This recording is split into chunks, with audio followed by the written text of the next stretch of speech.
Hello friends, this is Bhavna here. Welcome to let's crack. तो कैसे हैं आप सब?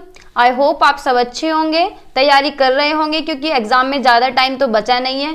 फॉर्म भी फिल कर दिए होंगे, जिसने नहीं किए हैं वो कर दें क्योंकि ज़्यादा लेट भी ना करें, फिर लास्ट में आपका पेपर होगा और लास्ट में क्वेश्चंस की जो वैरायटी है वो ख़त्म ही हो जाती है एग्जामिनर की, तो हार्ड भी दे देते हैं।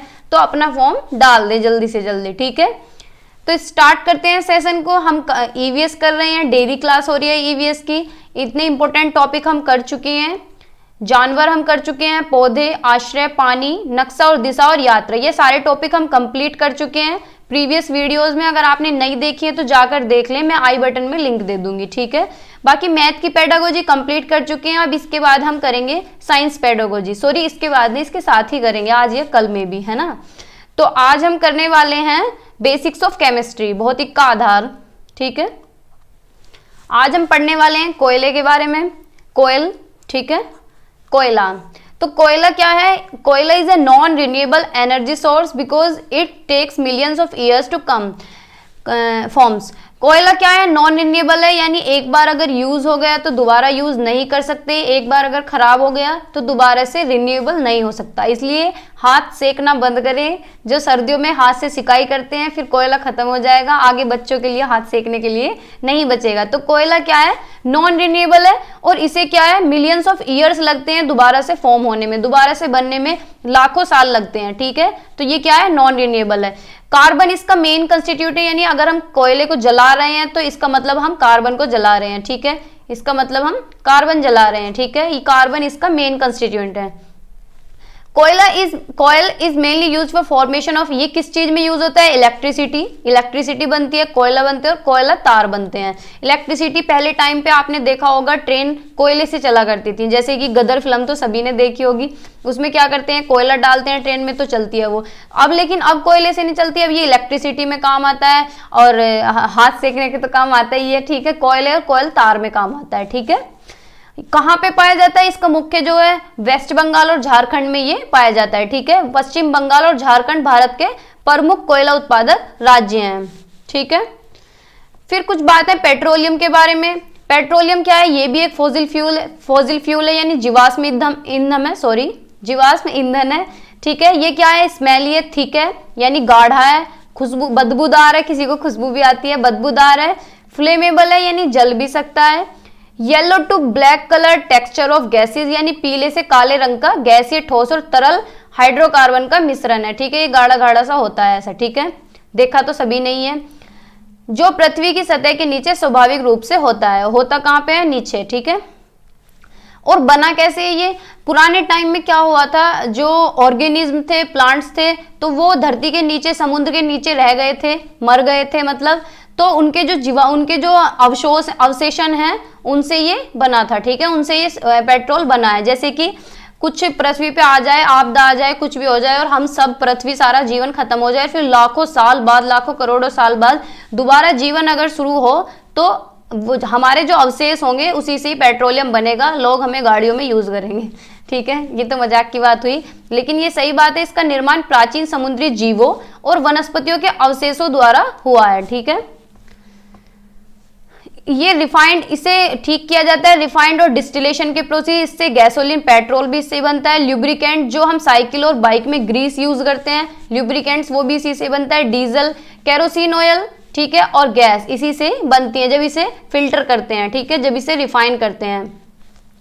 यूज कहाँ होता है पेट्रोलियम? बाइक वगैरह, गाड़ी वगैरह, वाहन में यूज होता है, ठीक है। पेंट्स हम करते हैं घर में तो पेंट में भी डाल लेते हैं। और ड्राई क्लीन में, ड्राई क्लीनिंग होता है ये, जैसे कि ड्राई क्लीन होती है कपड़ों पे, लड़के कराते हैं, कोट पैंट वगैरह में, ज्यादातर लड़कियों के कपड़ों में होती है क्योंकि गाउन होते हैं, उन्हें धुल तो सकते नहीं, तो उनकी हम ड्राई क्लीनिंग कराते हैं, जिसे ड्राई क्लीन बोलते हैं, ठीक है। तो ये क्या होता है? ड्राई क्लीन में यूज होता है और ऑटोमोबाइल, पैंट्स वगैरह में इसका यूज होता है, ठीक है। इसका जो कलर होता है ब्लू कलर होता है, जो कि पतला है और एक प्लीजेंट है, एक इसमें गंध आती है, बहुत सौ को बदबू भी आती है, जैसे उल्टियां हो जाती है, वोमिटिंग होती है गाड़ी में, ठीक है। तो इसमें एक सुगंध गंध है। डीजल जो है ये लेस रिफाइनिंग है, जो डीजल है वो लेस रिफाइनिंग है, यानी उसकी रिफाइनिंग थोड़ी सी कम होती है क्योंकि ये मोटा होता है, ठीक है। भारी, मोटा और ऑयलियर, यानी इसकी जो शेप है वो तेलिए तेलिए सी रहती है, यानी तेल के जैसी ऑयलियर रहती है, ठीक है। फिर नेचुरल गैस है, नेचुरल गैस भी इसी तरह से कि लाखों वर्षों में जानवरों, पौधों और जीवाणु के अवशेष से ये परतों पर परतों का गठन हुआ है, यानी इसका भी ऐसे ही हुआ है। जो ऑर्गेनिज्म, जो प्लांट्स है, वेजिटेशंस है, इनके जो अवशेष हैं उनसे ही ये निकली हुई है नेचुरल गैस, ठीक है। Amounts of pressure and degree of heat along the types of biomass determine the final product as oil और नेचुरल गैस, ठीक है। दो तरह की गैसेज होती हैं, एलपीजी और सीएनजी, ये तो सभी ने सुना होगा। एलपीजी कहाँ यूज होती है? जो सिलेंडर्स में यूज होती है, देखो कितने सिलेंडर हैं, ठीक है, सभी के घर में यूज होती है, जिसपे खाना बनता है। इसमें क्या होता है? इसमें इसका मेन कंस्टिट्यूएंट है ब्यूटेन, ठीक है। जैसे कोयले का कार्बन था, इसका क्या है? ब्यूटेन पाया जाता है इसमें। और जो सीएनजी है वो गाड़ी में यूज होती है, ऑटो वगैरह में, ठीक है। इसका बहुत हाई प्रेशर होता है, जैसे गाड़ी में यूज करते हैं तो पहले देखते हैं कि प्रेशर कितना है, देखते नहीं है सीएनजी पंप पे कि प्रेशर है या नहीं है, तो ये हाई प्रेशर पे ही भरी जाती है, ठीक है। इसका जो कंस्टिट्यूएंट है, इसका जो घटक है वो है मीथेन, ठीक है। क्या है इसका? मीथेन, ठीक है। सीएनजी जो है गैसोलीन में यूज होती है।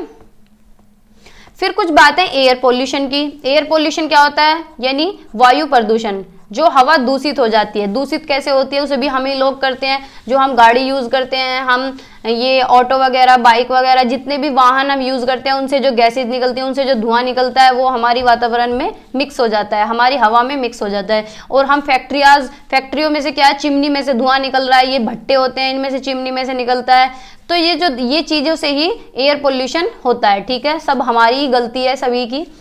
तो सबसे पहली बात है कि एसिड रेन किस वजह से होता है? एसिड रेन होता है जब ये चिमनियों का धुआं निकलता है, ठीक है।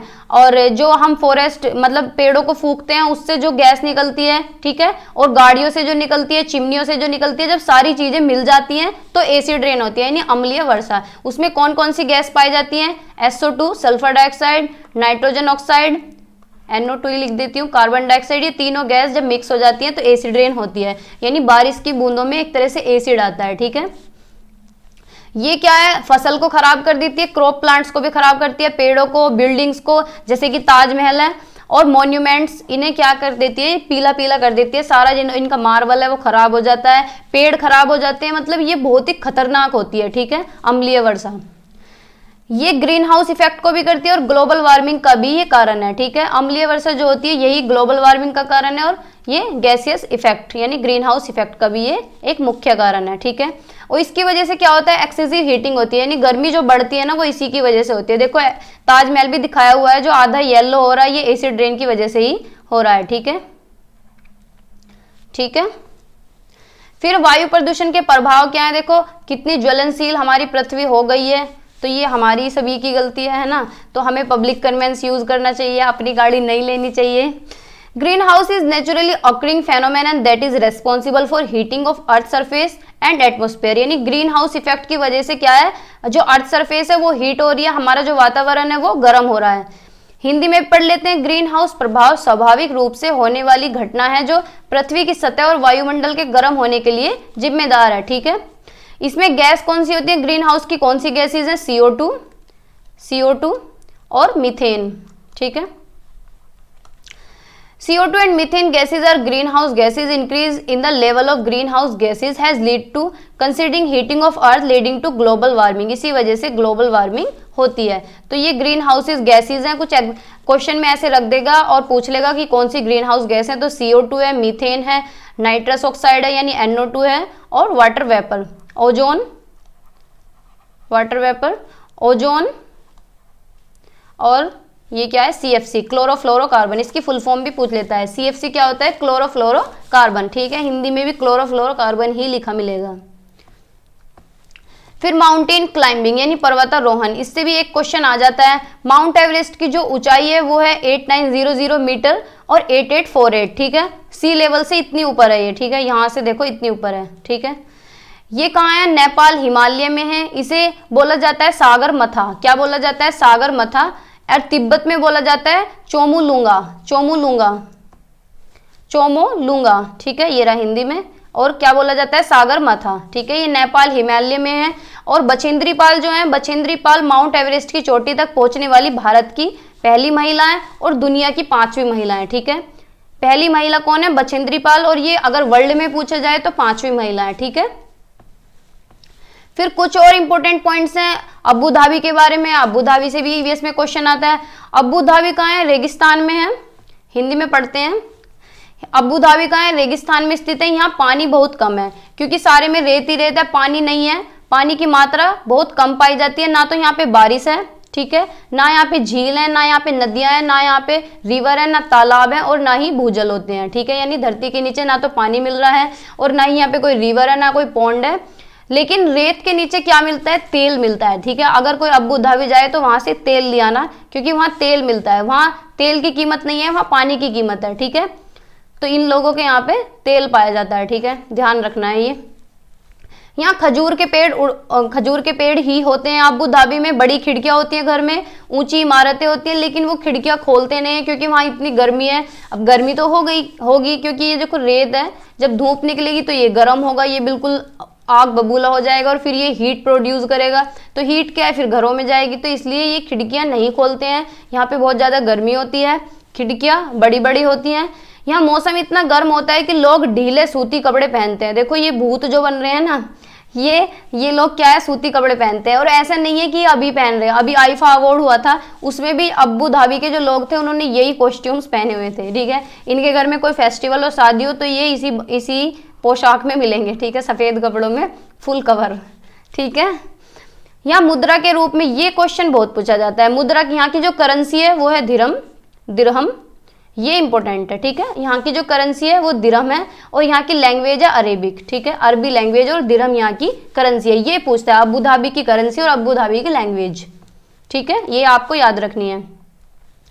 फिर है फेमस ट्रेवलर यानी अल बरूनी, इनके बारे में पढ़ते हैं। प्रसिद्ध यात्री थे ये। प्राचीन काल में कई यात्री भारत आए थे, उनमें से एक थे अल बरूनी, ठीक है।